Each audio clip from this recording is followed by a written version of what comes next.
설교 목적 진술 먼저 여러분께 말씀드릴게요. 오늘 하나님께서 저희들에게 허락하신 마음이 희망, 영화롭게 할 수 있음으로이잖아요.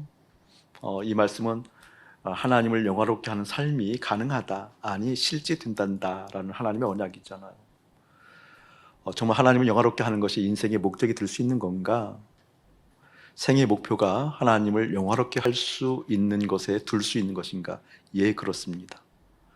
그렇다고 한다면 어떻게 하나님을 영화롭게 할 수 있지라는 것을 구체적으로 보게 만드는데 오늘 설교 목적이 있습니다. 그렇게 하기 위해서는 첫 번째 무엇을 봐야 되는구니? 지금 시점에서 내가 무엇을 목표로 하고 있는가라는 것을 보게 될 거예요. 직접적으로 표현을 하지 않지만 말씀을 듣게 되어지면서 아하, 내가 지금 이러한 것을 목적을 두고 있는데 이러한 목적을 두고 있는 것은 결국 허망한 것이구나.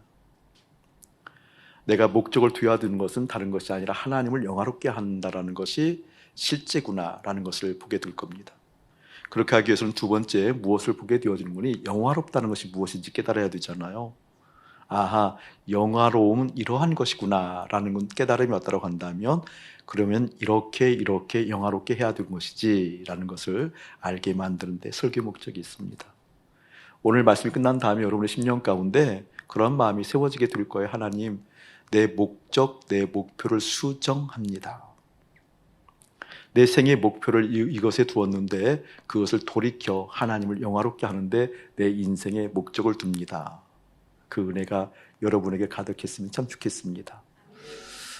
먼저 하나님을 영화롭게 한다라고 했을 때 하나님을 영화롭게 하는 것이 가능한가? 예, 가능하다고 한다면 그러면 어떻게 가능하지라는 것을 보게 될 거예요.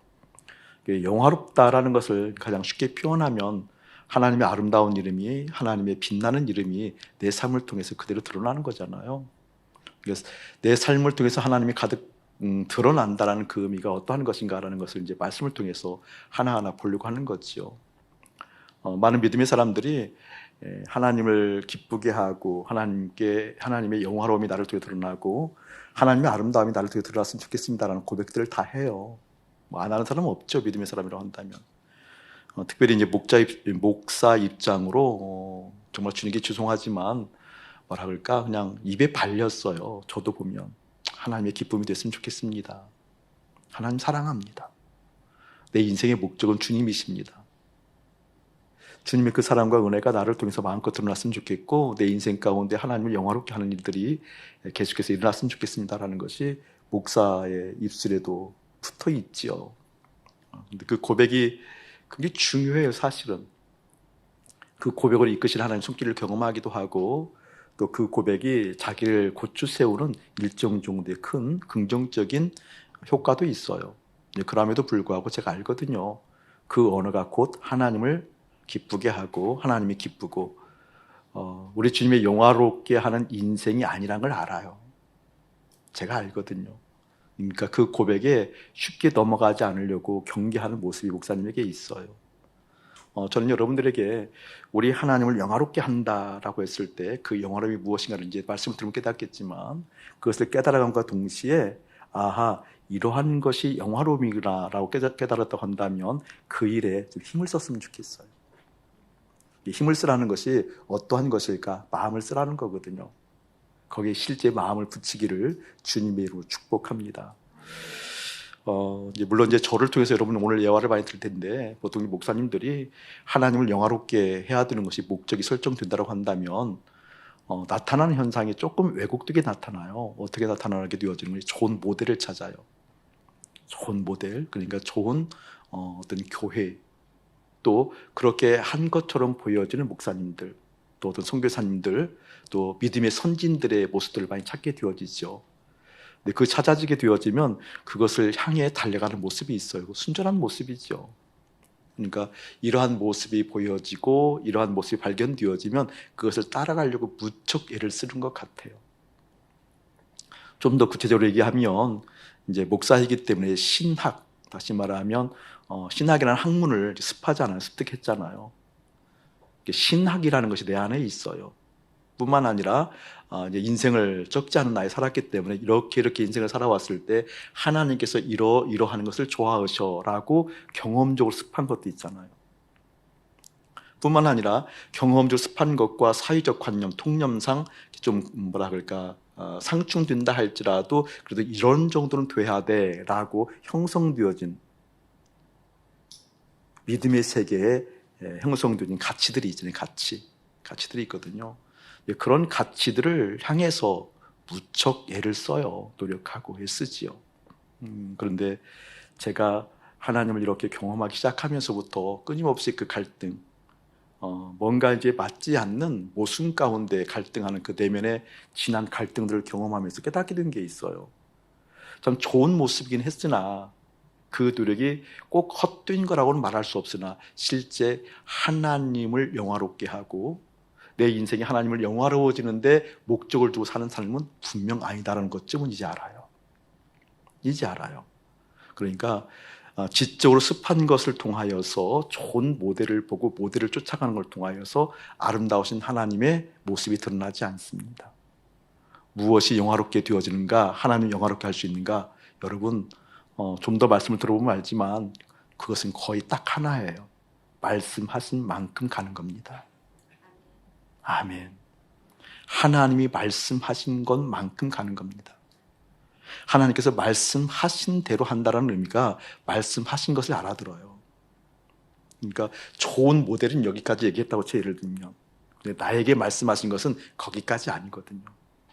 또 이렇게 말씀하셨는데 나에게 말씀하신 것은 또 저렇게 말씀하신 것이 있거든요. 우리 하나님 크셔요. 무한되셔요. 영원이셔요. 우리가 모든 인생을 통하여서 계속 새롭게 만난다 할지라도 그 하나님을 다 만나지 못해요.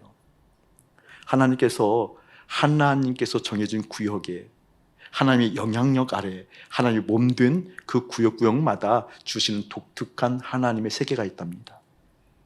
아멘. 하나님께서 주신 것 제가 알아듣습니다. 하나님께 주신 것만큼 쫓아갑니다. 하나님 말씀하시는 곳에 내가 있습니다 라고 하는 그런 순전함이 먼저 여러분에게 깃들기를 주님의 이름으로 축복합니다. 목사님이 늦게 신학을 했어요. 늦게 부르심을 받았을 때 오는 두려움이 있더라고요. 저는 한 번도 목사가 되고 싶은 적이 없다고 그랬었잖아요. 세상에서 가장 불쌍한 사람들이 목사인 줄 알았어요. 사실 진짜 맨날 힘없고 맨날 억울한 것 같고 제가 그런 교회에서 커왔기 때문에 다툼이 있는 교회, 목사님들이 자꾸 바뀌는 교회에서 아주 어릴 때부터 신앙생활을 했기 때문에 교회 그러면 별다르게 좋은 감흥이 없었어요. 그냥 즐거운 분위기, 행복한 분위기, 노는 분위기는 좋았는데 어른들을 바라보면 만족함이 없었어요. 그 조그만 아이도 알더라고요. 지금 생각해 보니까 초등학교 들어가기 전인데도 내가 그 분위기를 알아요. 근데 그런 분위기 가운데 커갔기 때문에 내가 목사가 되고 싶은 마음 한 번도 없었는데 어느 날 청년 시절을 쑥 지나고 결혼도 했는데 하나님께서 뒤늦게 부르시는 거예요. 그러니까 굉장히 두려웠죠. 왜냐하면 이제 모든 걸 다 내려놓고 직업도 청산을 해야 되고 먹고 사는 것도 청산을 해야 되고 그러면 이제 아내가 학부형이 되어줘야 되고 이미 그때 은총이가 있었거든요. 근데 그때 그런 부르심을 허락하시니까 막막하기도 하고 굉장히 두려웠어요. 근데 두려워했을 때 그래도 그 강한 하나님의 임재, 부르심이 있기 때문에 기도하지 않을 수가 없더라고요. 작정해서 오랜 시간을 기도를 하고 철야도 하고 그리고 금식도 하는 시간들이 있었어요. 그런 과정 가운데 철야를 하고 새벽 예배를 참석을 했는데 그때 제가 일을 하면서 한 40일 정도 부분 금식을 하고 작정해서 기도를 할 때예요. 새벽에 이제 철야를 하고 새벽에 예배를 드리는데 하나님께서 저에게 직접 말씀하신 내용이 있어요. 그 내용이 시편 116편 8절 9절 말씀이에요. 주께서 내 영혼을 죽음에서 내 눈을 눈물에서 내 발을 넘어짐에서 건지셨도다. 네가 이제 생명 있는 땅에서 행하리로다. 그 말씀인데 그것을 직접 저에게 명령적으로 말씀하셨어요. 네 영혼을 죽음에서 내가 건졌단다. 네 눈에서 눈물을 내가 멈추게 했단다. 네 발을 내가 건졌단다. 이제 생명 있는 땅으로 어여가라고 하는 강한 하나님의 음성을 주셔서 그때 제 속에 불이 들어왔어요. 이 불이 들어오게 되니까 견딜 수가 없더라고요. 왜 견딜 수가 없는 거예요? 죽을 것 같아서 처음에는. 왜 죽을 것 같는 거니? 감당하지 못했더라고요. 그 불을 감당하지 못하는 것이 아니라 주인이라는 것을 감당이 안 되는 거예요. 용서함 받을 길이 없는 거예요. 그 떨림과 두려움 가운데 하나님께서 나에게 담대함을 허락하기 시작했어요. 평안함도 허락하시고 담대함을 허락하셔서 염려가 되어지고 하나도 염려가 되어지지 아니하고 예 그랬어요. 예 주님. 그때 평화를 경험한 것이 있고 그때 담대한 것을 경험한 것이 있고 그때 하나님의 사랑을 경험한 것이 있고 무엇을 하더라도 다 자신이 생겼어요. 기뻤고요. 그러한 경험을 했음에도 불구하고 그러한 응답을 받고 사역자의 길을 들어섰음에도 불구하고 보는 것, 듣는 것, 평가되어지는 것, 만나는 것, 이런 관계를 통해서 수없이 넘어짐을 경험하는 거예요. 수없이 낭망을 경험하는 거예요. 수없이 아픔을 경험하는 거예요. 힘들다라는 느낌이 오는 거예요. 아니, 힘들다라는 실제가 나에게 다가오는 거예요. 그때 노력해도 내 마음의 기쁨이 떠나가고 힘들고 애써서 하나님 앞에 눈물로 호소해도 잠깐이고 이런 시간을 경험하게 되어지면서 하나님이 내 안에 계시는 것과 계시지 않는 것을 판이하게 경험하는 시간들을 참 오랜 시간 경험했어요. 그리고 깨닫게 된 게 있어요. 하나님께서 하신다는 것이 무엇인지, 하나님께서 실제 우리 삶 가운데 오셔서 말씀하시고 역사하신다는 건 무엇인지, 그때 제가 이번에는 생명처럼 하나님 말씀을 내가 붙든 말씀이 있어요. 하나님이 나를 부를 때에는 당신의 말씀으로 당신의 뜻으로 나를 붙들었는데 붙들림 바 되어진 내가 그러함에도 불구하고 이러한 저러한 어려움이 깃들었을 때 그때 하나님의 그 사랑 은혜로 말미암아 내가 이번에는 하나님을 붙들었어요. 그 말씀이 요한복음 5장 19절 말씀이에요. 내가 진실로 진실로 너에게 이르노니 아들은 아버지가 하신 것을 보지 않고는 스스로 결코 할 수 없나니 아버지가 하신 일을 그 아들도 하느니라. 아멘. 그 말씀을 제가 붙들었어요. 그게 생명처럼 붙들었어요. 왜냐하면 보는 걸 통해서, 듣는 걸 통해서, 감각을 통해서, 관계를 통해서 끝없이 그 주님께서 하심들이 나타나는 것이 아니라 그 주님께서 하심들을 보는 것이 아니라 나로부터 출발하는 것이 얼마나 위험하다는 것을 깨달았기 때문에 그때 경험한 거예요. 하나님이 내 안에 채워지지 않으면 결코 주의 일을 감당할 수 없다. 아니, 결코 주님의 사랑이 아니다. 아니, 결코 하나님의 사람, 믿음의 사람이라고 말할 수 없다라는 결론을 내리게 된 거예요. 그래서 내가 붙든 거예요. 예수님이 아버지께서 하신 것을 보지 않고 스스로 결코 할 수 없다고 말씀하시면서 아버지께서 하신 것만 나도 합니다 라고 고백했던 것처럼 주님, 저에게 그 힘 주세요. 주님, 저에게 그 은혜 주세요. 주님께서 가신 만큼, 주님께서 하신 만큼, 주님께서 나에게 허락하신 만큼, 주님께서 나를 밀어주시는 것만큼, 주님께서 나를 끌어가시는 것만큼 내가 가길 원합니다. 여러분에게 동일하게 임하기를 예수님의 이름 축복합니다.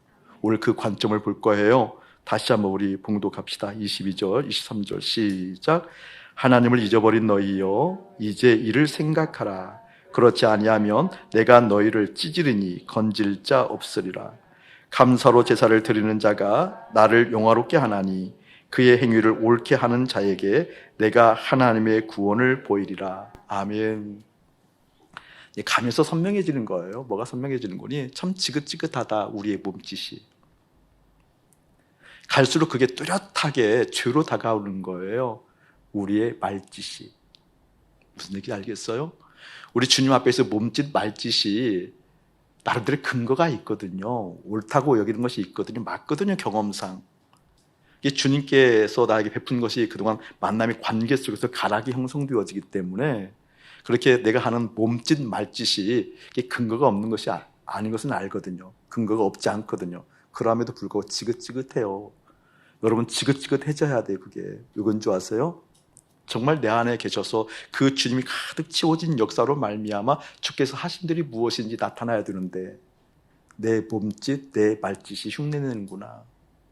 내 몸짓, 내 말짓이 주님께서 하시는 것처럼 착각하게 만들고 그것이 일정 정도 성과는 있고 일정 정도 맞을지 모르지만 끝내 마귀의 답밖에 되어지지 않는구나 라는 걸 깨닫기 때문에 그래요. 자, 오늘 말씀 여기를 한번 눈여겨봐야 돼요. 감사로 제사를 드리는 자, 메모쳐 놓으세요. 감사로 제사를 드리는 자. 그 밑에도 보게 되어지면 그의 행위를 옳게 하는 자, 거기도 내묻혀 놓으세요. 사실은 같은 말이에요. 같은 의미를 가지고 있어요. 이해하고 보게 되어지면 똑같은 말이에요. 그런데 판이하게 다르게 표현하고 있을 뿐이에요. 그것을 볼 거예요. 감사로 제사를 드리는 자가 어떻게 나를 영화롭게 하나니. 할렐루야. 나를 영화롭게 하나니 줄거 놓으세요. 하나님을 영화롭게 할 수 있다. 자, 영화롭다는 것을 먼저 힌트적으로 결론적으로 좀 얘기를 한다고 한다면, 힌트를 준다고 한다면, 영화롭다는 게 뭐예요, 여러분? 영광이 있고 그 이름을 빛나게 한다는 거잖아요. 그러니까 내가 나를 통하여서 이선세라는 자연인을 통과해서 하나님의 아름다움이, 하나님의 빛나는 이름이, 하나님의 영광이 드러난다는 거잖아요. 그렇죠? 나를 통해서 그렇게 될 수 있다는 거예요. 그런데 어떻게 그렇게 되어지는 거니? 감사로 제사를 드릴 때, 감사로 제사를 드리는 자가 될 때, 이 의미를 좀 더 깊게 볼 거예요. 근데 이 의미가 그의 행위를 옳게 하는 자와 같다 그랬어요. 같다. 그 의미를 볼 거예요. 근데 이 두 가지, 다시 말하면 그의 행위를 옳게 한다라는 사람은 어떠한 사람인 거니? 감사로 제사를 드리는 사람이고, 감사로 제사를 드리는 사람이 어떠한 사람? 하나님을 영화롭게 할 수 있는 사람. 근데 하나님을 영화롭게 하지 못하는 이유가 어떤 것인 거니? 22절 보게 되어지면 하나님을 잊어버린 너희여. 줄거 놓으세요. 하나님을 잊어버린 너희여. 내모쳐 놓으세요. 똑같죠? 하나님을 잊어버린 너희여. 하나님을 잊어버렸기 때문에 그래요. 잊어버렸기 때문에. 아하, 하나님을 잊어버리게 되어지면 어떻게? 감사로 제사를 드릴 수 없구나. 감사로 제사를 드릴 수 없다고 한다면 행위가 옳을 수 없구나. 그러면 어떻게? 하나님을 영화롭게 할 수 없는 인생이 되어지는구나 라는 걸 깨닫는다는 거죠. 하나님을 잊어버린다라는데요, 먼저 한번 살펴볼게요. 하나님을 잊어버린 너희여 이제 이를 생각하라. 이제 이를 생각하라. 두 줄 그어 놓으세요. 두 줄 그어 놓으셔야 돼요. 똑같은 내용이에요. 연거법 3주 계속해서 말씀하시는데, 여러분 생각하고 기억하라고 그랬어요. 무엇을 기억해야 되는 거니? 소돔과 고모라의 환경 가운데에도 하나님의 말씀을 들으려고 하면 들을 수 있다. 아멘. 아니 어떻게 여기서 하나님을 잊어버렸는데 잊어버린 하나님을 생각할 수 있냐고요. 그게 하나님의 신비예요. 그게 바로 하나님의 은혜이고, 하나님을 잊어버렸는데 그 하나님을 생각할 수 있다니까요. 내가 이래서 잊어버렸구나, 내가 이래서 하나님을 잊어버린 것이구나 라는 것을 생각할 수 있다는 거예요. 잊어버렸으면 논리상 생각할 수 없는 거잖아요. 그런데 잊어버렸음에도 불구하고 생각할 수 있는 힘, 그게 은혜입니다. 잊어버렸음에도 불구하고 생각할 수 있는 씨앗을 주신 나의 사랑하는 하나님이십니다. 아멘. 여러분 그런 거 경험하셨을 것 같아요. 죄 중에, 현재 죄 중에 있음에도 불구하고 하나님 생각나시는 분들이 있죠. 믿음의 사람들이라면 그것이 있죠. 그때 굉장히 중요하거든요. 죄 중에 있음에도 불구하고 하나님 생각할 때 그냥 내가 밋밋하던가요? 아니면 양심이 눌리던가요? 그냥 눌리던가요? 심히 눌리지요. 심히 눌리는 것이 어떻게 해요, 여러분? 그것은 정말 때로는 견딜 수 없지요. 그때가 중요한 때라니까요. 그때 돌이켜야 돼요. 그때 생각해야 돼요. 내가 지금 하나님으로부터 멀어지고 있구나. 하나님을 잊어버리고 있구나. 하나님을 잃어버리고 있구나. 그때를 놓치게 되어지면 답답한 것이 오래가요. 그때 돌이키지 않으면 어떻게 해요, 여러분? 오늘 말씀과 마찬가지로 하나님을 잊어버린 너희여 이제 이를 생각하라. 그렇지 아니하면 내가 너희를 찢으리니 그것이 어떤 것인가 실감하게 될 겁니다. 찢겨지는 인생, 더 이상 하나님을 구해도 참 구하기 어려운 인생, 내 삶의 자체, 이 땅에 살아가는 어떤 일들이 찢긴다는 개념이 아니에요. 오히려 그건 찢기고 하나님께 영광을 올 수 있는 거예요. 근데 찢긴다는 건 뭐예요? 실제 관계가 찢기는 거예요. 관계가 찢기는 거예요. 여러분 이렇게 되어지면 참 오랜 시간 아파해야 되돌아올 수 있는 상황도 있을 수 있습니다. 전 사랑하는 여러분들이 죄 가운데 설령 이 중에 있으신 분들이 있다 할지라도 그때 주께서 분명하게 생각나게 하는 은혜가 있으므로 그때 어떻게 무릎 꿇고 돌이키기를 축복합니다. 아멘. 그러기를 축복합니다. 자, 하나님을 잊어버린다고 한다면 왜 잊어버릴까요? 왜 잊어버리겠어요?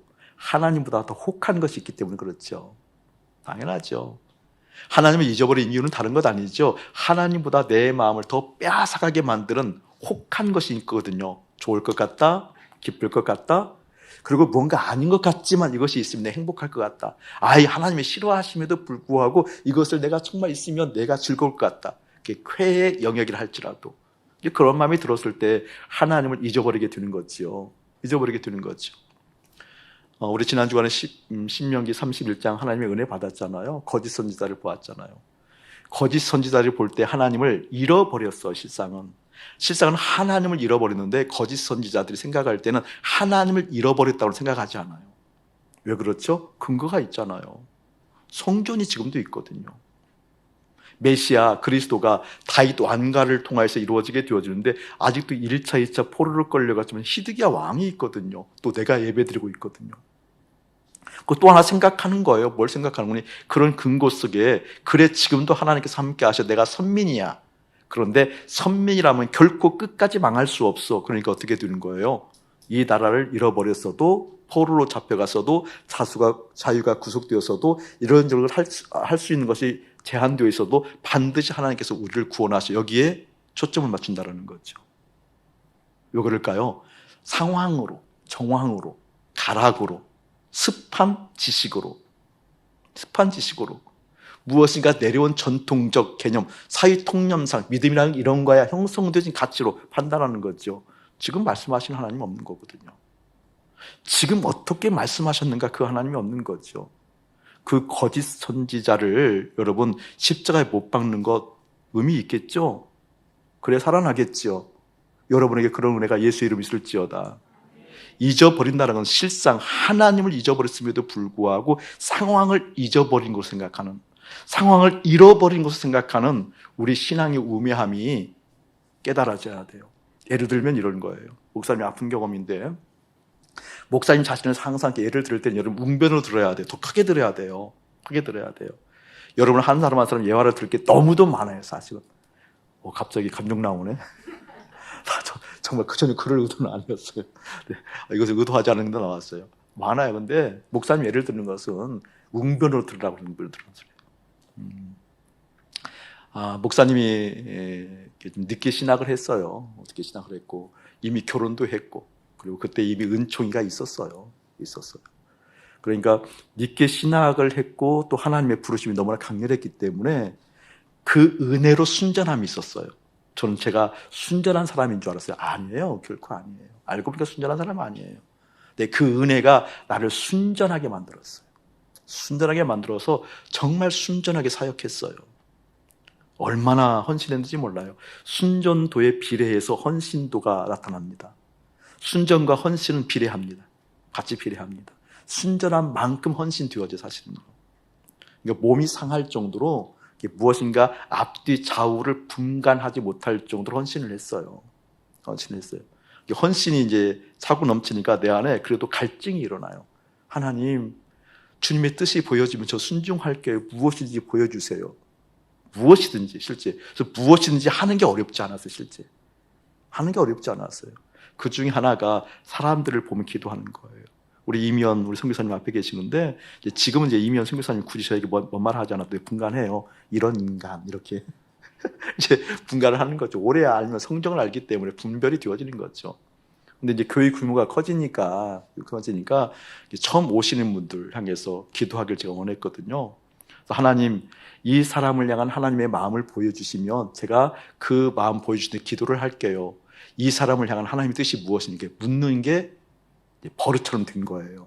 쑥 스며드는 거예요. 그래서 이제 많은 사람들이 예배 끝나고 나오고 악수를 하면 악수를 할 때 한 사람 한씩 묻는 거예요. 하나님, 이분을 향한 하나님의 뜻을 보여주세요. 악수하면서 그냥 안녕하세요 이렇게 하는 것이 아니라 내 속으로는 하나님, 이분을 향한 하나님의 마음 보여주세요. 이분을 향한 하나님의 뜻 보여주세요. 이게 이제 이거 있는 거예요. 근데 제가 정말 놀랬지요. 어느 날 갑자기 그렇게 기도를 하면서 악수를 하는데 순간 제가 놀란 거예요. 그 사람을 향한 하나님의 뜻이 실제 보이기 시작하는 거예요. 실제 보기 시작하는 거예요.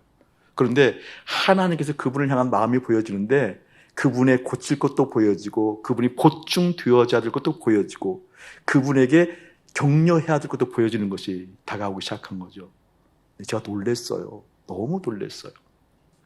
여러분이 격하게 표현하기가 뭐하지만 정말 지저분한 것도 보이고 지저분한 것도 보이고 당장 고치지 않으면 큰일 날 것도 보이고 예를 들면 보이고 그리고 그분의 몸이 허약해서 건강해 보이는데 너무나 몸이 망가져 있어서 바로 병원으로 가야 될 형편 가라고 해서 가보니까 실제 그런 상황들 예를 들면 그리고 아파하는 것도 이게 보이니까 기도가 되는 거죠.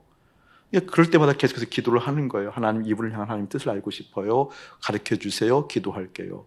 또 기도하고 이런 시간이 흘러가게 되어지면서 제가 어느 순간 문득 깨달은 거예요. 그러니까 어느 순간 되었던 거죠. 뭘 깨닫게 되었는 거니 하나님 이분을 향한 하나님의 마음 보여주세요. 이 기도 없이 보이더라는 거예요. 이 기도를 하지 않았는데 불구하고 효민이가 악수를 하면 효민이가 보이더라는 거예요. 전 그게 은사인 줄 알았어요. 하나님께서 나에게 주신 은사인 줄 알았다니까요. 그런데 그것은 내가 망하고 있는 시점이었습니다.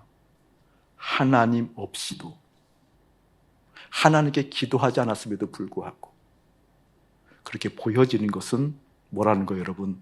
하나님을 잊어버린 결과였음에도 불구하고 그것을 못 깨달았다 그 뜻이에요. 여러분 이해되세요? 신앙이 그럴 수 있다니까요. 관록으로 하나님을 잊어버렸음에도 불구하고 신명기에서 이야기하는 거짓 선지자들이 하나님을 잊어버리고 잃어버렸음에도 불구하고 아니야 우리는 하나님께서 구원할 거야 라고 하는 것처럼 관록을 통해서 경험을 통해서 약간의 어떤 근거들을 통하여서 습한 지식을 통하여서 얼마든지 그럴 수 있다는 것을 깨달았다는 겁니다. 제가 여러 가지 은사가 들어왔어요. 그러면서 보려고 하면 보이는 거예요.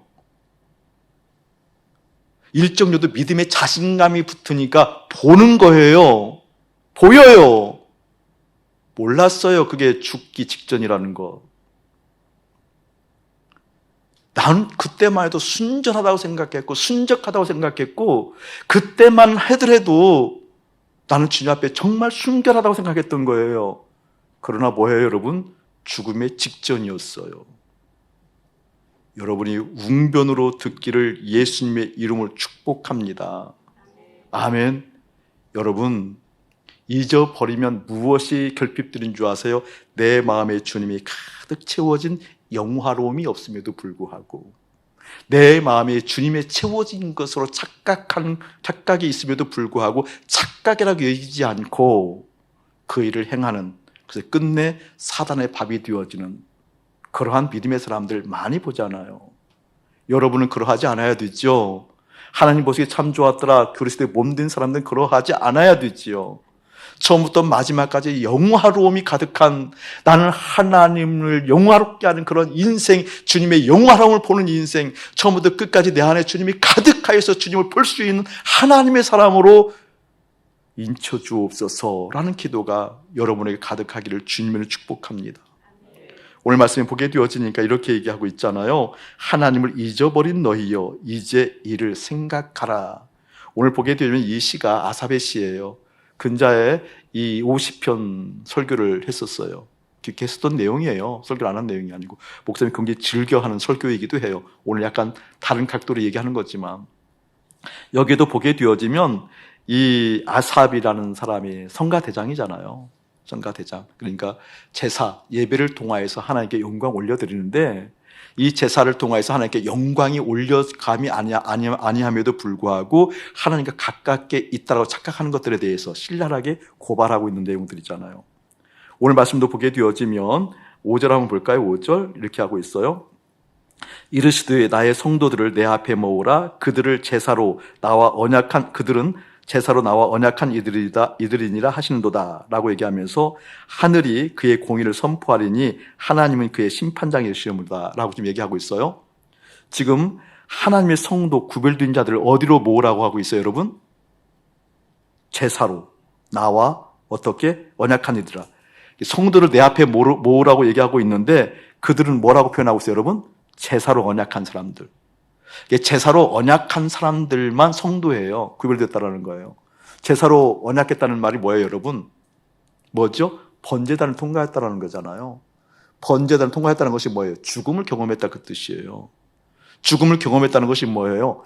예수님과 함께 연합하여 내 존재, 내 자아가 죽고 이제 나는 예수님으로 말미암아 거룩하게 구별되어진 하나님의 사람들이라는 거잖아요. 아멘. 그런데 오늘 말씀을 잘 읽어보게 되어지면 무엇을 얘기하는 거니? 8절 보세요. 나는 내 재물 때문에 너를 책망하지는 아니하리니 내 번제가 항상 내 앞에 있음이로다. 예배 잘 드렸어요. 번제에서 잘 드렸다니까요. 재물 흠없는 걸 잘 드렸어요. 예배 드렸어요. 그럼에도 불구하고 하나님 가증하다고 여기는 것이 뭐예요? 실제 제사로 통해서 언약이 이루어지지 않았다 그 말이에요. 재물은 잘 드리고 하나님께 예배는 잘 드렸을지 모르지만 하나님께 무엇인가 헌신하고 잘했을지 모르지만 뭐였다라는 거예요? 그 재물과 동일시 되어진 내가 없었다라는 거잖아요. 그것을 어떻게 생각하라 그 뜻이에요. 아멘. 그 의미를 좀 다른 의미로 얘기해 볼게요. 시편 73편 넘겨보세요. 시편 73편 한번 넘겨보세요. 거기도 같이 아삽의 시예요. 아삽의 시가 성경에 12편이 나오게 되어지는데 하나는 50편, 그 나머지는 73편에서 83편까지예요. 아삽은 성가대장이라고 그랬어요. 거기서도 16절, 17절 한번 읽어보세요. 여기도 설교를 했던 내용이 얼마 전에 시작. 내가 어쩌면 이를 알까 하여 생각한즉 그것이 내가 심한 고통이 되었더니 생각한즉이에요. 생각했대요. 내가 어쩌면 이를 알까라고 생각하는 거예요. 내가 어쩌다가 이렇게 미끄러질 뻔했는가? 내가 어쩌다가 이 지경이 되었는가? 내가 어쩌다가 하나님을 잊어버리는 지경까지 되었는가? 그런 뜻이에요. 그걸 생각하라요. 생각했더니 그것이 되게 심한 고통이 되었지만 하나님의 성소에 들어갈 때에야 그들의 종말을 내가 깨달았대. 중요한 의미예요. 자, 이 의미를 좀 더 쉽게 볼게요. 1절 볼게요. 1절. 목사님 읽을게요. 하나님이 참으로 이스라엘 중이에요. 마음이 정결한 자. 네모 쳐놓으세요. 마음이 정결한 자. 오늘 구체적으로 어떠한 자 네 번째예요. 마음이 정결한 자에게 선을 행하나니. 선을 세모 쳐놓으라고 그랬었죠 예전에. 자, 저를 보세요 여러분. 하나님께서 마음이 정결한 자가 무엇을 행한다고 얘기하고 있어요? 선을 행해. 선. 여러분 이 분별이 굉장히 중요한데 보세요. 여기서 말하는 선은 하나님 보시기에 좋은 거예요. 아멘. 이게 하나님 보시기에 좋은 것이 선이에요.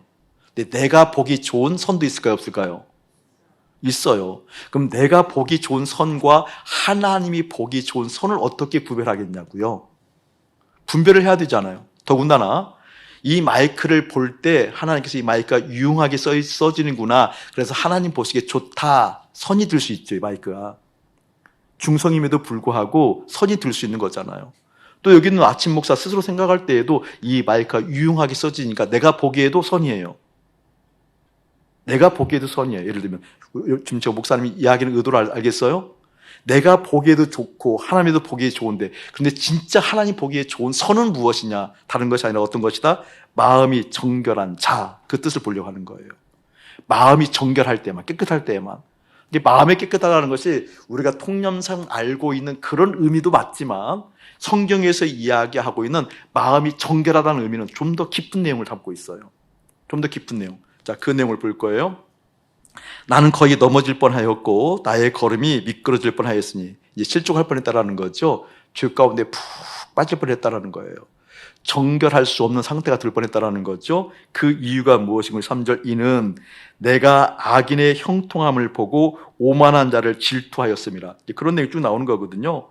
그들은 죽을 때에도 고통이 없고 그 힘이 강건하며 사람들이 당하는 고난이 그들에게 없고 사람들이 당하는 재앙도 그들에게는 없나니. 저를 보실래요? 지금 미끄러질 뻔, 실족할 뻔, 죄 가운데 푹 절어있을 뻔했던 상황이 뭐예요? 악인들의 무엇을 보았다라는 거예요, 여러분? 형통을 보았대요. 아니 악인들이면 저러면 안 되는데, 악인들이 저러면 되지 않는데 그들은 어떻게 심지어 죽을 때도 고통이 없냐?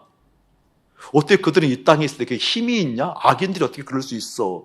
라고 지금 내 마음에 들었다는 얘기, 그런 말이 들었다는 얘기잖아요. 이것은 악인이 그랬다는 의미 때문에 위로가 될지 모르겠지만 실상 내가 품고 있는 생각은 무엇이고 형통이에요. 형통. 내가 관심 갖고 있는 건 뭐라고 여러분? 형통.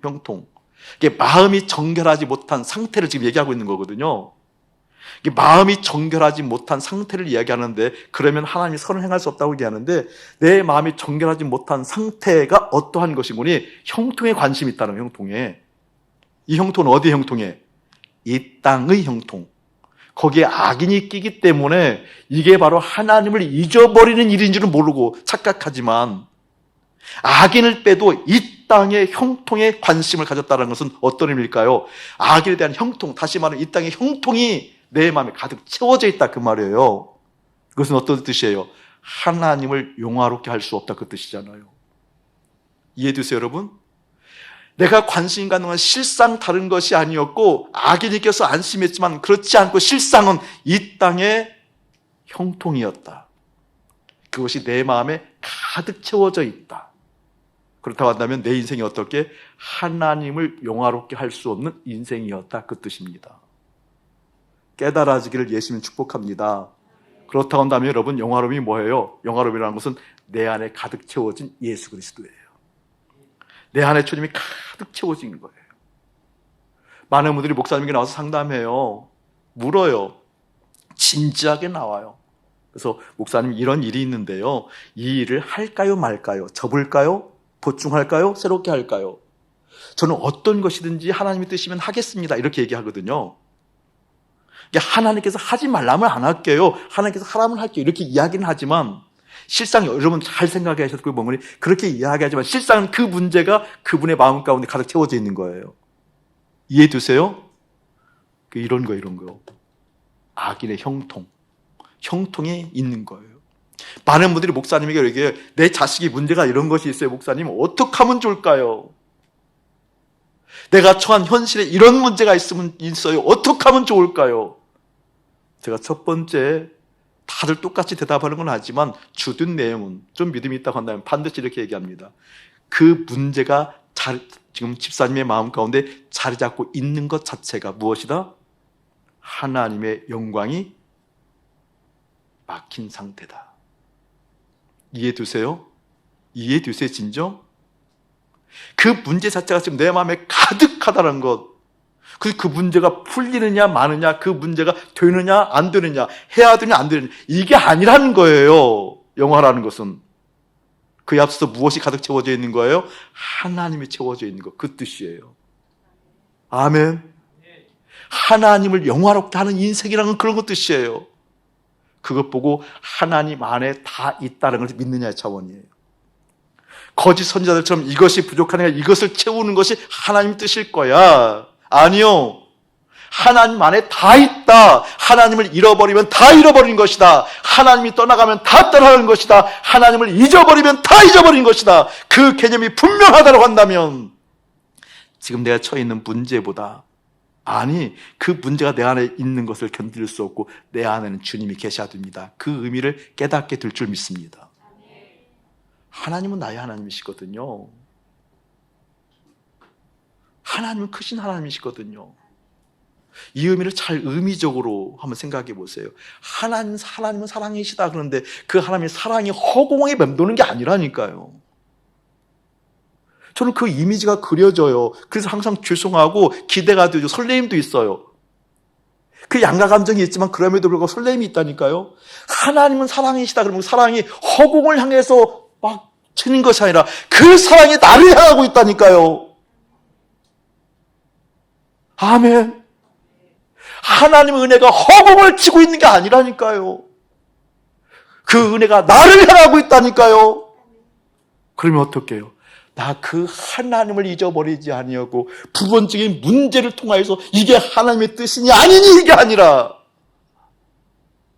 그 하나님이 내 안에 자리 잡고 있는 것을 보기 원합니다.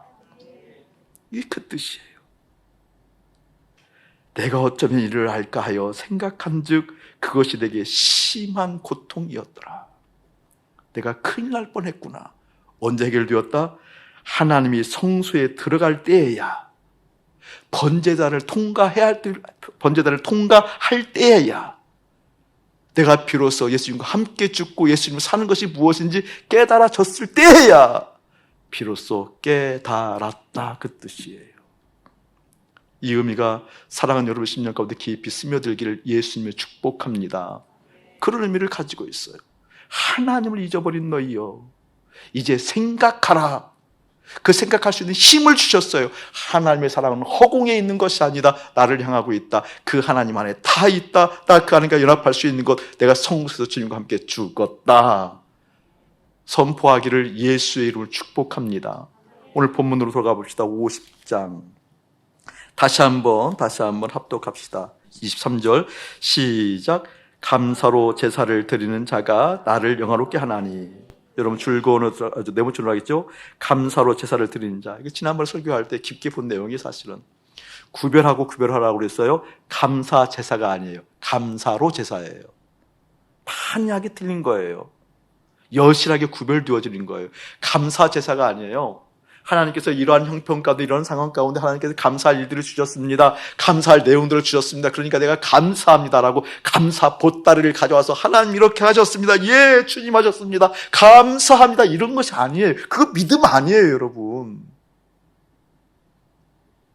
여기서 얘기하는 감사로 제사라는 건 뭐예요? 감사로 제사라는 것은 무슨 뜻이냐고. 이게 감사로 제사를 드린다는 것은 감사 제사가 아니라 감사가 있어야만, 감사 자체인 내가 있어야만 예배가 되어진다, 그 뜻이에요. 그럼 이것은 무슨 말인가? 이런 뜻이에요. 자, 보세요, 여러분.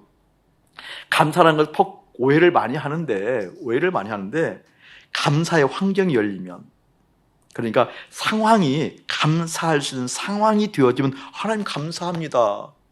상황이 그러함에도 불구하고 감사하지 못한 이 나쁜 놈, 뭐 그런 뜻이 아니라니까요. 상황이 좋아지면, 조건이 좋아지면, 환경이 좋아지면, 문제가 풀리면 그 내용이 아니에요, 여러분. 기억하세요. 목사님이 기억하는 7번 얘기할 거거든요. 일부러 기억하라고. 기억하셔야 돼요. 기억하셔야 돼요. 기억하셔야 돼요. 기억하셔야 돼요. 기억하셔야 돼요. 기억하셔야 돼요. 기억하셔야 돼요. 우리의 상황과 조건은 하나님이십니다. 내가 감사할 수 있는 상황, 조건을 찾는 게 아니라 나의 상황과 조건은 하나님이십니다. 그게 무슨 뜻인 줄 아세요? 그 하나님 안에 다 있다는 뜻이잖아요.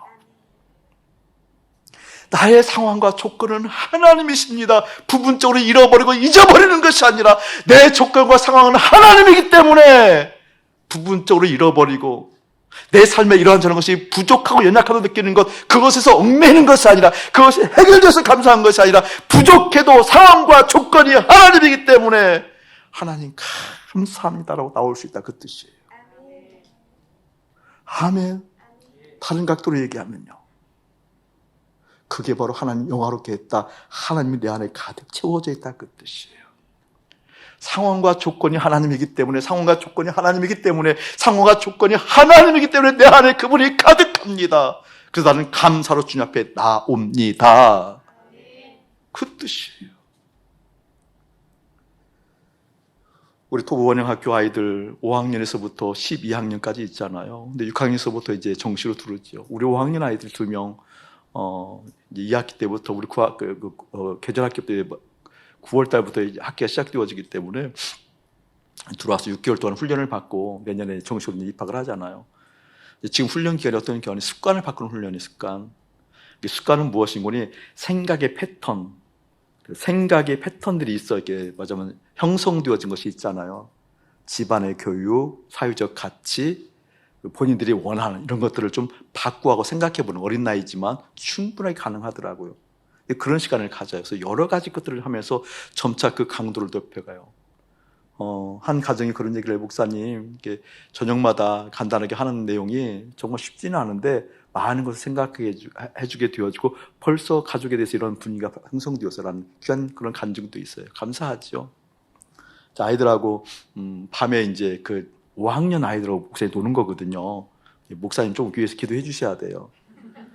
5학년 아이들 놀기 때문에 이게 맞으면 흥으로 노는 건 아니지만 그래도 흥이 있어야 좀 되잖아요. 근데 5학년 아이들 흥이 나면 얼마나 나겠어요.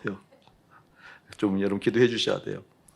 제가 우리 아이들에게 기초는 잡아줘야겠다는 마음이고 나중에 결론을 내리는 분을 목사님이 해줘야겠다는 마음이 있어서 일부러 하는 거예요. 저녁에 사진 찍어서 서로 올려서 나누는 시간도 있어요. 나누는 시간도 있고 다시 목사님도 그 아이들에게 답글도 달아주고 설명도 하고. 그리고 이제 지난주부터는 첨가가 되어져서 뭘 하는 거니? 감사 7가지씩 적어서 올려요. 자기 전에 감사. 근데 그걸 보고 참 게 하나님 마음 제가 많이 경험해요. 너무 재밌는 것도 있고 또 황당한 것도 있고, 아, 우리 아이들에게 은연중에 이런 것이 이렇게 들어가 있구나라는 것을 느끼기도 하고, 삼시세끼 밥 먹여줘서 감사합니다 이런 내용도 있고 그래요. 아이들이 오늘도 점심을 먹었습니다 뭐 이런 것도 있고, 아, 먹는 것이 중요하구나. 그래서 좋고, 이제 감사가 이제 내용이 나눠지는데, 제가 이제 어제 11시 정도에 감사 내용을 보냈어요. 첫 번째 감사 내용이 제가 아이들에게 이렇게 얘기했어요. 첫 번째, 내가 정말 하나님께 감사한 내용이 이것이다 라고 하면서, 오늘 하루, 이게 어제 토요일이죠. 하루 하나님을 부르고 또 부르고 또 부르면서 생각을 이기게 해주신 하나님께 너무 감사하다, 그것이 최고로 감사합니다 라고 보냈어요. 하나님을 부르는 것이 한 번이 아니에요. 또 부르고 또 부르고 또 불어서 여러 생각이 들어올 때마다 생각을 이기게 하신 하나님, 그것이 너무 감사하다 보냈어요. 첫 번째. 두 번째는 뭘 보냈는 거니?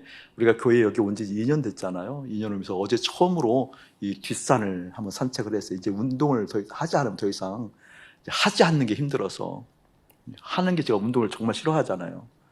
정말 운동은 왜 만들었나, 그러니까 원망할 일이 아니고 운동이 쉽지 않아요. 재미가 없어요. 어떤 운동이든지 조금씩은 다 해요. 그냥 흉내는 내는데, 할 때는 조금 중간은 가요. 뭐 어떤 운동인지 구기 종목은 다 하는데 흥이 안 나. 흥이, 재미가 없어요. 노력하고 땀 흘릴 뿐인 거거든요. 몸이 이제 너무나 또 다시 쇠해져서 운동을 시작하려고 어제 이 뒷산을 한 바퀴 돌았는데 코스가 좋더라고요. 한 40분 걸리더라고요. 이렇게 옆에 전원마을 끝에서 들어가는 길을 제가 발견한 거예요.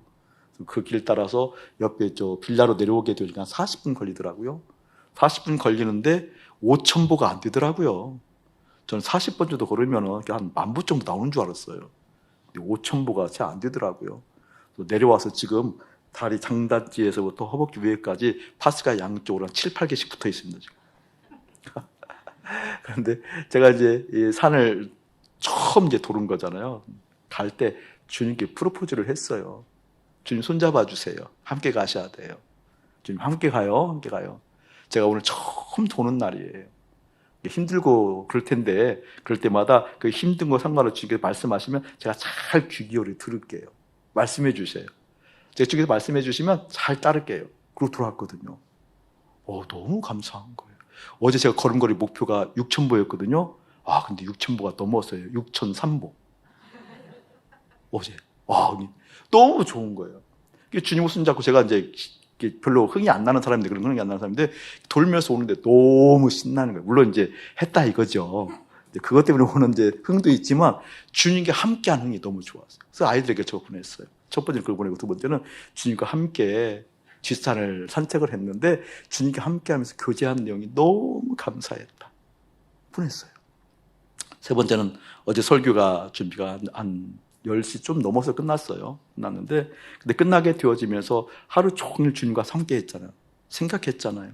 주님 설교 같이 준비하시는 거죠? 주님께서 감동 주신 건데 따라가면 되는 거죠? 라고 하면서 이렇게 대화하면서 그냥 보고 또 다른 걸 보게 하면 보고, 주님 너무 많아요. 이렇게 한꺼번에 많은 영감을 주시면 제가 어떻게 해요? 메모한 게 너무 많거든요. 오늘 사실 설교 내용이 뭐 거의 그대로 얘기하면 한 3분의 1 정도만 하는 거거든요. 너무 많거든요. 주신 메모가 너무 많거든요. 성경이 막 다 이렇게 막 지저분할 정도로 메모를 했거든요. 하면서 다시 풀고 너무 감사했어요. 줄이고 압축하면서 주님 감사합니다. 주님께서 함께 하셨습니다. 주님께서 하셨습니다. 저는 따라가면 되는 거죠. 주님 말씀하신 거죠. 이 말씀을 통해서 사람들이 이렇게 막 부실 거죠. 이렇게 말씀하시는 거죠. 막 쫑알쫑알 끝났어요. 너무 좋거든요. 세 번째 글 아이들한테 보냈어요. 그리고 나서 보니까 세 가지가 1번, 2번, 3번이 공통된 것이 나왔는데, 무엇이 나온 거니? 주님과 함께해서. 아멘. 주님과 함께해서. 그러니까 의식적으로 일상을 주님과 함께하고 있는 사람이죠. 이런 거 이제 이야기하지 말고요. 당연하죠. 그것은 내가 엄마 아빠의 아들이고 딸인 거 당연하죠. 근데 그것 때문에 하나님 사랑하는 거 말하는 거 맞죠? 근데 지금 얘기하는 게 그게 아니잖아요. 뭐예요, 여러분? 거짓 선자처럼 속지 말고, 실제 하나님이 내 안에 계시는 거 어떻게 교제하면서 이야기하면서 마음이 있는가 확인하면서 역사하는 것이 무엇인가 기대하면서 아멘. 그걸 얘기하는 거잖아요. 지금 그걸 얘기하는 거잖아요. 의식이 있다. 난 주님 항상 바라보는 사람이다. 라고 하지 말고 지금 주님과 함께 교제하면서 설렘도 경험하고 책망하면 아파요. 라고도 얘기도 좀 하고 좀 더 버티기도 경험하고 어쨌든 뭐예요? 지금 주님과 함께하고 있는가? 너무 감사하더라고요. 지금 주님과 함께한 그것이 있군요. 하나님 감사하더라고요. 이 감사가 날마다 여러분 삶 가운데 일어나기를 예수의 이름으로 축복합니다. 그 감사. 그것이 감사로 제사를 드리는 사람. 이해되시죠, 여러분?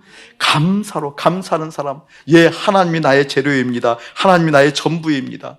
하나님이 나의 환경이고 하나님이 나의 조건입니다. 그 하나님의 환경과 조건이므로 나는 그 하나님 앞에 감사합니다. 기타의 이러저러한 감사의 조건들의 문제가 아니라 하나님이 나의 하나님입니다. 그 하나님이 함께 하면 됩니다. 그 사람들 어떻게 하나님을 용화롭게 할 수 있는 사람이다라는 뜻이에요. 같은 내용이 어떤 내용이라고 여러분? 그의 행위를 옳게 하는 자. 이게 믿음을 얘기하는 거거든요. 그의 행위를 옳게, 행위가 있는데 행위가 옳아야 된대요. 이 똑같은 얘기가 사실 야고보서 말씀이잖아요. 지난주 수요일날 성교사님 오셔서 말씀에 대해서 푸는 것은 좀 약하셨지만 삶으로 드러내는 것이 있잖아요. 삶으로. 그렇죠? 설교 제목이 야고보서 2장 20절, 22절 말씀이었어요. 한번 읽어볼게요. 내가 보거니와 믿음이 그와 행함과 함께 일하고 행함으로 믿음이 온전하게 되었느니라. 아멘. 행함으로 믿음이 온전하게 된대요. 근데 그보다 더 직설적인 말은 26절 말씀, 영혼 없는 몸이 죽은 것 같이 행함이 없는 믿음은 죽은 것이니라. 야고보서는 강하게 얘기해요. 행함이 없는 믿음은 죽은 것이라. 여러분 여기서 얘기하는 그의 행위를 옳게 하는 자, 이 뜻을 알려고 하면 믿음에 대한 명확한 이해가 있어야 돼요. 로마서에서 이야기하는 믿음, 히브리서에서 얘기하는 믿음, 야고보서에서 이야기하는 믿음, 같은 내용인데 표현이 달라요. 야고보서는 행함이 없으면 죽은 믿음이라고 그러잖아요. 로마서는요. 행하면 안 된다고 얘기하는 것 같잖아요. 이신칭의, 의는 믿음으로 말미암아 살리라 그러잖아요. 너희들 지금 행함을 그렇게 하는데 그것이 아니다. 믿음이 중요하다. 믿음으로 산다 그러잖아요. 상충되는 것이 보이잖아요. 같은 내용이에요. 그럼 로마서에서 얘기하는 믿음과 히브리서에서 얘기하는 믿음과 야고보서에서 얘기하는 믿음이 뭐가 다른가? 로마서에서 이야기하는 행함과 야고보서에서 얘기하는 행함이 어떻게 다른가? 중요한 차이거든요, 여러분. 잊지 마세요. 계속해서 얘기하는 거니까. 믿음이 뭐라고 목사님 설명하죠? 그래도라는 거 어디서 나왔다고요? 사도신경. 전능하사 천지를 만드신 하나님 아버지를 내가 믿사오니, 그 믿사오니가 그래도예요. 전능하신 하나님을 믿사오니, 그게 그래도예요. 천지, 창조하신 하나님을 믿사오니, 그 믿사오니가 그래도예요, 그래도. 근데 그래도라는 단어를 직역하게 되면 어떤 뜻이라고요? 마음을 꺼내어 드린다라는 것이 단어가 그래도예요. 믿음은 뭐예요? 마음을 꺼내어 드린 거예요. 누구에게? 하나님께. 이게 마음을 꺼내어 하나님께 드렸다라는 것이 무엇을 의미하는 건가? 예를 들면 여러분이 마음을 꺼내어서 자식에게 주었어요.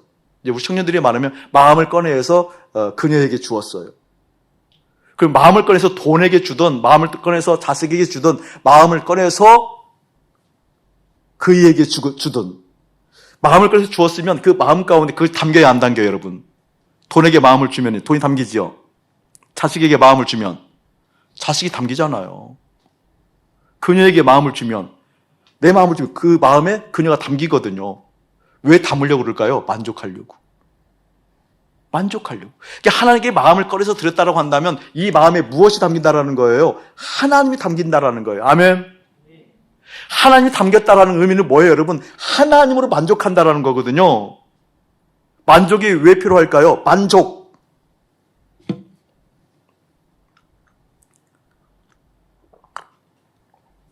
투명 물컵이라고 생각하세요.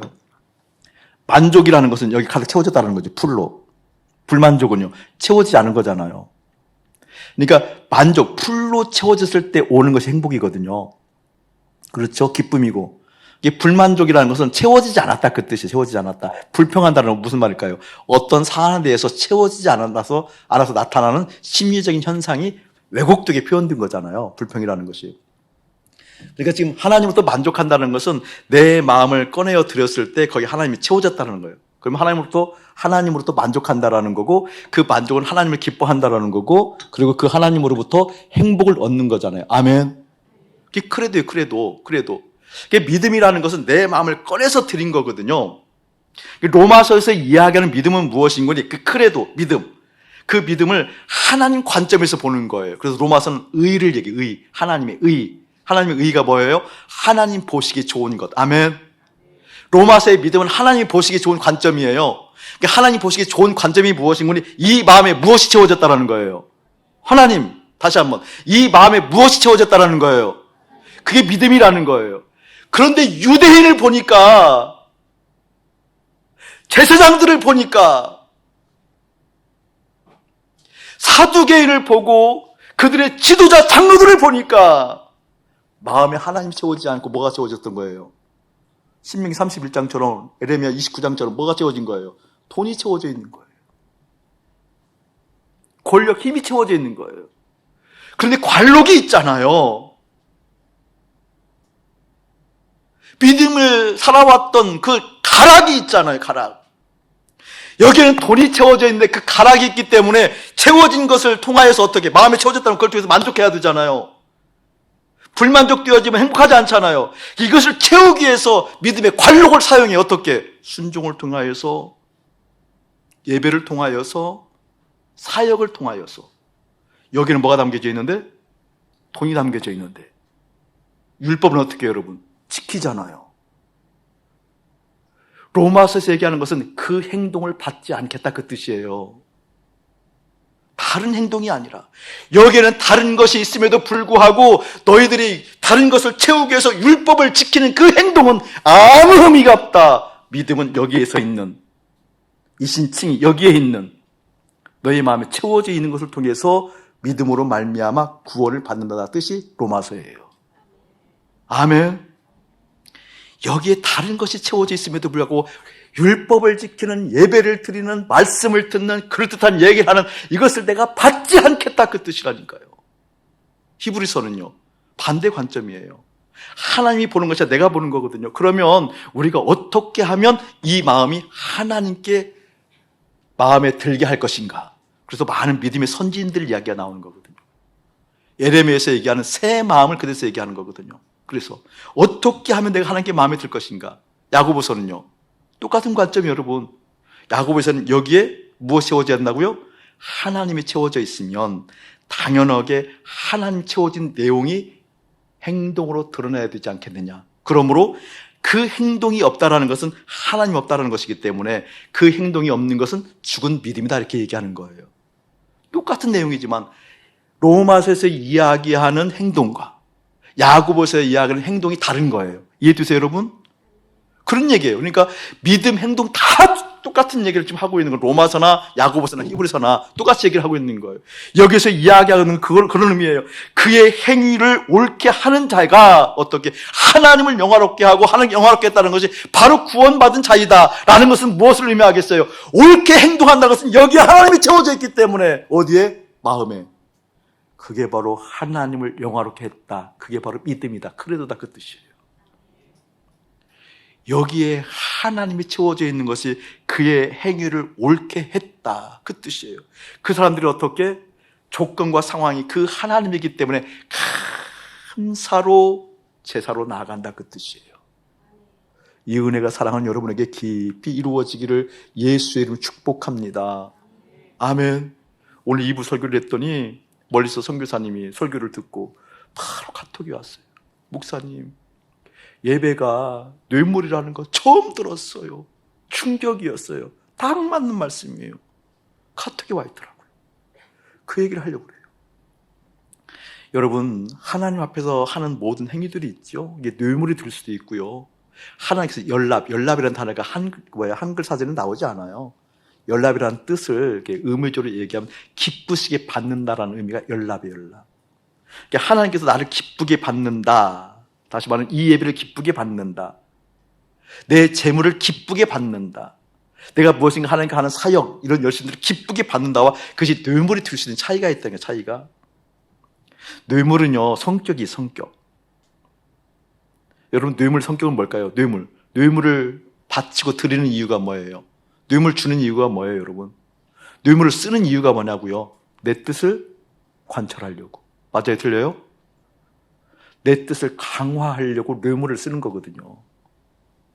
내 뜻을 쓰지 않으려고, 강화하지 않으려고 하면 뇌물 쓰지 않거든요. 그렇죠, 여러분?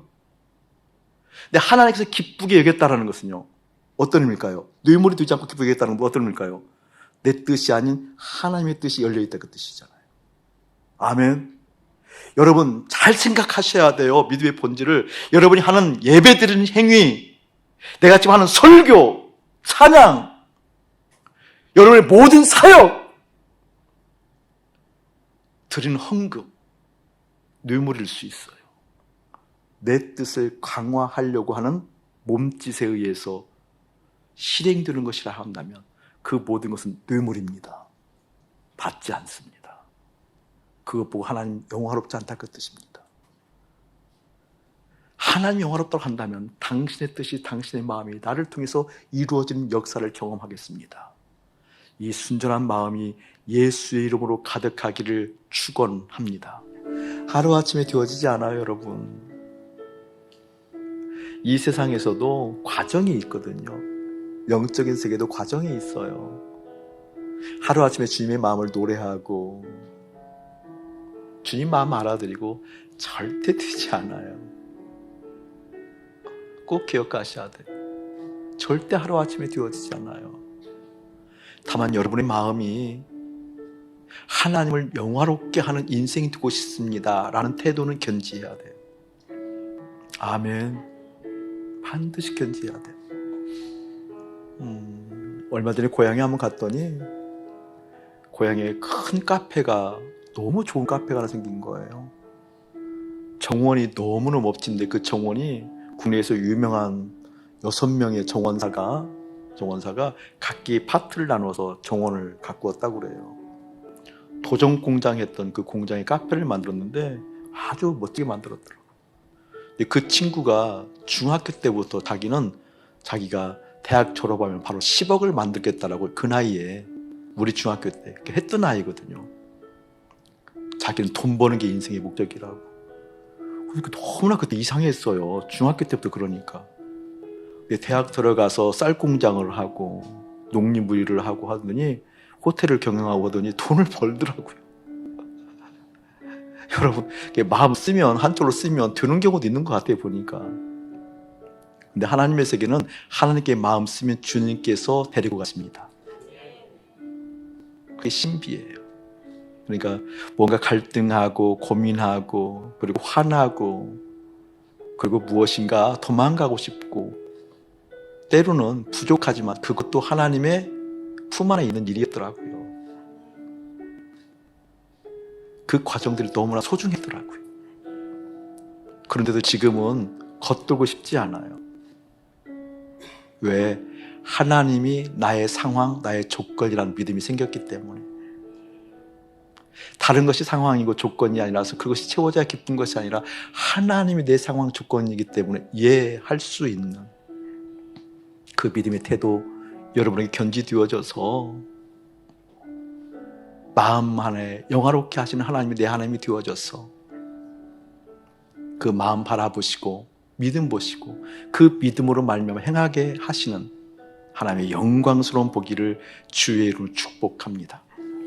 이제는 우리 주 예수 그리스도의 은혜와 우리 아버지 하나님의 극진하신 사랑하심과 성령 하나님의 감화가 없는 교통하심이 하나님을 영화롭게 할 수 있으므로 예 주님 감사합니다. 따라가기로 작정하는 거룩한 백성들 가운데 이대로부터 영원 무궁토록 함께 할지어다. 아멘.